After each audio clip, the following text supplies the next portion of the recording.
Hello दोस्तों, कैसे हैं आप दोस्तों। जैसे आपको मालूम है वर्ग एक का रिजल्ट जारी हो गया है और अब बारी है आपके डॉक्यूमेंट वेरिफिकेशन की। उस संबंध में मैं लगातार अपडेट ला रहा हूं। जैसे कि आप देख रहे हैं दोस्तों, कौन कौन से अनिवार्य डॉक्यूमेंट हैं उनकी पूरी लिस्ट मैं इसमें ले आया हूं दोस्तों। क्योंकि आपकी जो काउंसलिंग होगी जिसमें डॉक्यूमेंट वेरिफिकेशन होगा उसमें करीबन जो है समय लगेगा। क्योंकि ये कहा गया है कि चुनाव की आचार संहिता लगने वाली है, उसके बाद चुनाव होंगे और उसके बाद फिर जो है आपके डॉक्यूमेंट वेरिफिकेशन होगा। लेकिन जो अभी का समय है उसमें हमें कंप्लीट अपने डॉक्यूमेंट रखने हैं। यहाँ पर जो वेटिंग में है और जो सिलेक्टेड लिस्ट में है दोनों का ही वेरिफिकेशन होगा। उस पर भी मैं कल अपडेट लेकर आया था और इसमें हमने जाना था कि वेटिंग लिस्ट कितने प्रतिशत तक होगी, डॉक्यूमेंट वेरिफिकेशन कब होगा, वेरिफिकेशन में डिग्री चाहिए या मार्कशीट। पूरा अपडेट इसमें मैंने दिया है। उसी में काफी कमेंट आए कि सर सब्जेक्ट कॉम्बिनेशन बताएं।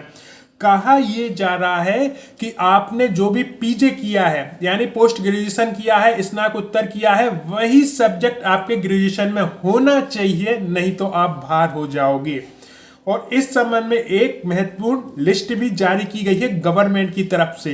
तो मैं यहां पर आपका ये डाउट क्लियर करने वाला हूं। इस वीडियो को जरूर अंत तक देखें दोस्तों कि आखिर 6 विषय एलाइड सब्जेक्ट होते क्या है। क्या ये सच्चाई है कि जो भी आपने स्नातकोत्तर किया है उसी में आपकी जो है ग्रेजुएशन होनी चाहिए। तो चलें इस वीडियो को शुरू करते हैं। यहां पर आपको उसी विषय में स्नातक चाहिए जिस विषय में आपने स्नातकोत्तर किया है।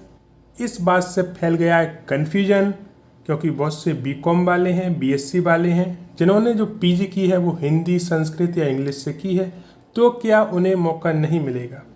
तो चलें पेज नंबर 81 पर दोस्तों, जहाँ पर उच्च माध्यमिक शिक्षक मुख्य विषय के साथ 6 विषयों की सूची दी गई है।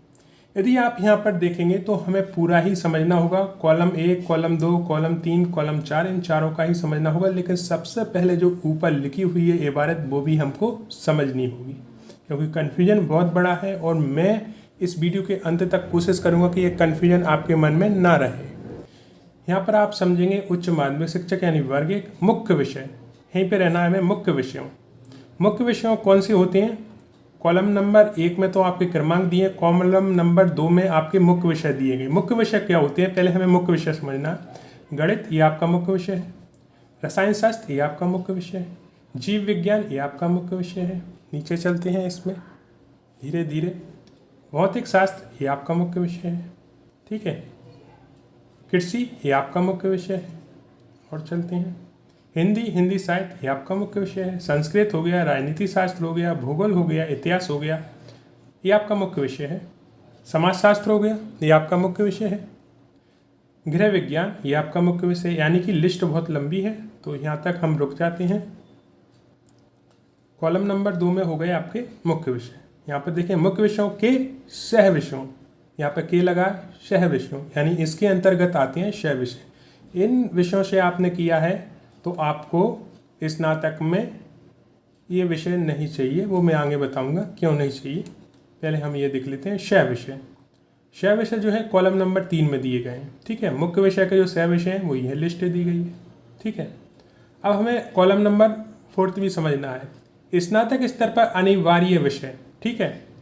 मान लो आपने मुख्य विषय से पीजी किया हुआ है तो आपको ना तो सह विषय से कुछ लेना देना है और ना स्नातक के विषय से कुछ लेना देना है। क्यों लेना देना नहीं वो मैं आपको आगे बताऊंगा। बहरहाल जिन्होंने इस विषय से जो है स्नातकोत्तर की है, ध्यान देना, इन विषयों से स्नातकोत्तर की है दोस्तों, तो वो माने तो गणित के अंदर ही जाएंगे क्योंकि ये एलाइड सब्जेक्ट है। लेकिन कंडीशन ये होगी कि जो भी बीकॉम, बीएससी, बीए उन्होंने की है उसमें आपका मुख्य विषय ये होना चाहिए गणित। जैसे मान लो आपने इन विषयों से पीजी की है तो आपकी बीएससी लेवल पर गणित होना चाहिए मुख्य विषय के रूप में, ठीक है। समझ रहे हैं ना दोस्तों आप? यदि मान लो आपने इस विषय से पीजी की है तो आपके जो ग्रेजुएशन लेवल है वहाँ पर रसायन शास्त्र मुख्य विषय होना चाहिए, ठीक है। ये उनके लिए है जो एलाइड सब्जेक्ट है। अब हमें ये समझना है कि आखिर शय विषय एलाइड सब्जेक्ट होते क्या हैं, तो चलें ये भी समझ लेते हैं। तो दोस्तों इसको ध्यान से आपको समझना है। जैसे यूजी और पीजी में कई विषयों के साथ उनकी शाखाएं भी पढ़ाई जाती हैं, ठीक है। एक तो हो गया मेन विषय, फिर जो एलाइड सब्जेक्ट हैं वो उनकी शाखाएं कहलाती हैं, ठीक है। अब यदि उनकी शाखाएं पढ़ रहे हैं, मेन सब्जेक्ट आपने पढ़ा ही नहीं है, तो जाहिर सी बात है कि आपके ग्रेजुएशन में वो मेन सब्जेक्ट होना चाहिए। और यदि आपने मेन सब्जेक्ट से ही पीजी की है, उसकी शाखाओं में नहीं गए हैं, तो फिर वो मान्य है। आगे चलें दोस्तों और भी क्लियर हो जाएगा। इन्हें शय विषय या एलाइड सब्जेक्ट कहा जाता है। मेन विषय की जो शाखाएं होती हैं उन्हें एलाइड सब्जेक्ट या शय विषय कहा जाता है। सरकारी और गैर सरकारी कॉलेज और यूनिवर्सिटी में आर्ट्स, कॉमर्स और साइंस फैकल्टी में ये विषय शामिल है। नेट और सेट में भी ये विषय मान्य है दोस्तों, जो एलाइड सब्जेक्ट हैं। एलाइड सब्जेक्ट क्या होते हैं उनके विषय में भी थोड़ा सा बता दूं। जैसे कि केमिस्ट्री में मैथ, बॉटनी, कॉमर्स और इकोनॉमिक्स आदि सभी पारंपरिक पाठ्यक्रम है दोस्तों। मूल के साथ एलाइड सब्जेक्ट भी यूजी और पीजी होता है। पहले ये होता था कि ये मूल सब्जेक्ट में ही आप जो है पीजी कर सकते थे, जैसे केमिस्ट्री में, मैथ में, बॉटनी, कॉमर्स और इकोनॉमिक्स। अब इनकी शाखाएं आ गई हैं, तो ये पारंपरिक पाठ्यक्रम तो है ही मूल विषय के साथ, लेकिन एलाइड सब्जेक्ट भी यूजी और पीजी इनमें जोड़ दिया गया है। जैसे कि केमिस्ट्री में एप्लाइड केमिस्ट्री, एनवायरमेंटल केमिस्ट्री और फार्मा केमिस्ट्री एलाइड सब्जेक्ट हैं जो कि केमिस्ट्री के अंदर ही आते हैं।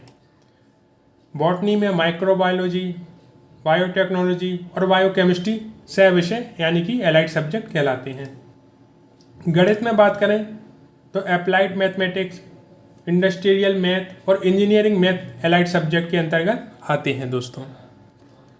यानी कुल मिलाकर यहाँ पर 4 कॉलम हैं। मैं फिर से कहूँगा, पहले में तो क्रमांक है, दूसरे में मुख्य विषय। यदि मुख्य विषय से आपने पीजी या स्नातकोत्तर किया है तो आप तीसरे और चौथे कॉलम में जा ही नहीं, क्योंकि ये कॉलम आपके किसी काम की नहीं है। आप मेन सब्जेक्ट में मैथ किया हुआ है, या फिर आपने रसायन या फिर हिंदी, संस्कृत, उर्दू, उनसे आपने जो है पीजी किया हुआ है। आपके स्नातक में कोई भी सब्जेक्ट रहा हो उससे कोई भी लेना देना है ही नहीं। अब आपको कब जाना है तीसरे कॉलम में, जब आपने इन विषयों के साथ जो है, यहाँ पर पूरी की पूरी लिस्ट दी गई है, इन विषयों के साथ जो है आपने पोस्ट ग्रेजुएशन यानी स्नातकोत्तर किया है, तो फिर मूल विषय के रूप में आपके पास ये जो दूसरी कैटेगरी में दिए गए हैं ये होना चाहिए आपके स्नातक में, ठीक है। अब मान लो कोई बीकॉम वाला, बीएससी वाला हिंदी, संस्कृत, उर्दू, इंग्लिश से एमए किया हुआ है, तो क्या वो मान्य है कि नहीं है? बिल्कुल मान्य है दोस्तों। यहाँ पर आप देखेंगे हिंदी और हिंदी साहित्य, ठीक है, इससे आपने यानी कि लिटरेचर होना चाहिए, या फिर संस्कृत साहित्य यानी कि लिटरेचर होना चाहिए, इंग्लिश तो इंग्लिश लिटरेचर होना चाहिए। ये आपने किया हुआ है तो आप चाहे बीएससी हो, बीकॉम हो, चाहे कुछ भी किया हो, वो मान्य है दोस्तों। अब मान लो हिंदी से आपने जो है स्नातक किया नहीं है, लेकिन उसके जो एलाइड सब्जेक्ट हैं, जो शय विषय हैं, उनके साथ किया। जैसे भाषा विज्ञान में आपने स्नातक कर लिया है, स्नातकोत्तर, ठीक है, तो आपको स्नातक में हिंदी साहित्य होना चाहिए। या फिर अनुवाद विज्ञान में आपने जो है एमए कर लिया है, या फिर संस्कृत से आपने जो है एमए कर लिया है, जो कि हिंदी से टच है। यहाँ पे देखेंगे तो संस्कृत की जो एलाइड सब्जेक्ट है योग, यानी कि संस्कृत माध्यम से अध्ययन करने वाले ही मान्य है योग में, ठीक है। आपने मान लो योग में जो है एमए कर लिया है, मास्टर डिग्री हासिल कर ली है, तो फिर आपको बीए में संस्कृत लिटरेचर यानी संस्कृत साहित्य होना ही चाहिए, ठीक है, एलाइड सब्जेक्ट वालों के लिए। अब मान लो मेन सब्जेक्ट ही आपका साहित्यिक है, संस्कृत साहित्यिक है, हिंदी साहित्यिक है, इंग्लिश लिटरेचर है, तो आपने बीकॉम, बीएससी कुछ भी किया हो, कोई मतलब नहीं है उसका। मान लो कि ग्रेजुएशन लेवल पे आपके पास हिंदी था ही नहीं, लेकिन आपने मूल सब्जेक्ट जो है हिंदी साहित्य, उससे मास्टर डिग्री हासिल कर रहे हैं, वो मान्य है। अब इसका एक और उदाहरण आपको बहुत अच्छा मिलेगा कि बहुत से लोग बीकॉम वाले थे जो कि पिछले बार सिलेक्ट हुए हैं हिंदी से, क्योंकि बहुत से बीकॉम वालों ने हिंदी से एमए किया था, आज उनकी ज्वाइनिंग हो चुकी है। बहुत से बीएससी वालों ने इंग्लिश में एमए किया था, आज उनकी ज्वाइनिंग हो चुकी है, क्योंकि उन्होंने मूल विषय मुख्य विषय से किया था स्नातक, ना कि एलाइड से। यहाँ पर एलाइड कब काम आता है कि आपने मुख्य विषय को छोड़ दिया है और एलाइड को पकड़ा है, तो वहाँ पर एक कंडीशन है, वहाँ पर ये बिल्कुल कंडीशन है एलाइड सब्जेक्ट वालों को, सह विषय वालों को, कि जो आपका स्नातक लेवल पर वो विषय होना चाहिए। अब मैं आपको एक और क्लियर कर दूं, क्योंकि हो सकता है कि अभी भी क्लियर ना हो पाया हो। मेन सब्जेक्ट हो गया, इससे एमए किया है तो आपको ग्रेजुएशन में सब्जेक्ट देखने की आवश्यकता नहीं है। अब यदि मेन सब्जेक्ट नहीं पकड़ा है, एलाइड सब्जेक्ट पकड़ा है, स्नातकोत्तर सब्जेक्ट आपने लिया है, तो बिल्कुल आपको यहाँ पर देखना होगा कि कहीं हम इन सब्जेक्टों से तो नहीं बैठे हैं, एलाइड सब्जेक्ट से। यदि हाँ, तो फिर आपको स्नातक में वो सब्जेक्ट चाहिए ही चाहिए। स्नातक में तभी आप स्नातकोत्तर में वो सब्जेक्ट आपके मेन सब्जेक्ट में मान्य होगा। मान लो किसी ने भाषा विज्ञान से जो है मास्टर डिग्री ले ली है और हिंदी से आवेदन करने जा रहा है, और मान लो कि स्नातक लेवल पे वो विषय उसके साहित्यिक हिंदी नहीं है, तो वो अमान्य कहलाएगा दोस्तों, ठीक है। लेकिन किसी ने मेन हिंदी लिटरेचर से, हिंदी साहित्य से ही एमए किया है, और चाहे वो बीकॉम से हो, बीएससी किसी भी फील्ड से हो, वो मान्य हो जाएगा, ठीक है दोस्तों। तो इससे ज़्यादा क्लियर शायद ही मैं समझा सकूं, क्योंकि हर एक चीज़ आपके सामने क्लियरिटी के साथ रखी है। अब यहाँ पर आपके कमेंट ही बता सकते हैं दोस्तों कि कहाँ तक मैं सफल रहा इस कन्फ्यूजन को दूर करने के लिए, क्योंकि लोग हमेशा कमेंट ये करते थे कि सर आपके नोटिफिकेशन में स्पष्ट रूप से दिया गया है कि जिस विषय में आपने मास्टर्स किया है उसी विषय में आपके ग्रेजुएशन होना चाहिए। लेकिन वो ये बताना भूल जाते हैं कि वो एलाइड या सह विषय की बात कर रहे हैं, और जब एलाइड या सह विषय की परिभाषा आप स्पष्ट करोगे तभी ये कन्फ्यूजन दूर हो सकेगा। उससे पहले मुश्किल है कि ये कन्फ्यूजन दूर हो सके। तो मुख्य विषय और एलाइड विषय में पहले हमें जो है अंतर मालूम होना चाहिए, उसके बाद जो नियम दिए गए हैं उनकी पूरी जानकारी होना चाहिए, उसके बाद ही हम जो है अप्लाई कर सकते हैं दोस्तों, और ये कन्फ्यूजन जो क्रिएट हुआ है उसे दूर कर सकते हैं। तो दोस्तों आई थिंक मैं समझा पाया हूँ अपनी बात। यदि हाँ तो कमेंट बॉक्स में ज़रूर लिखें। आपने इस वीडियो को देखने के लिए इतना समय निकाला, उसके लिए दिल से धन्यवाद।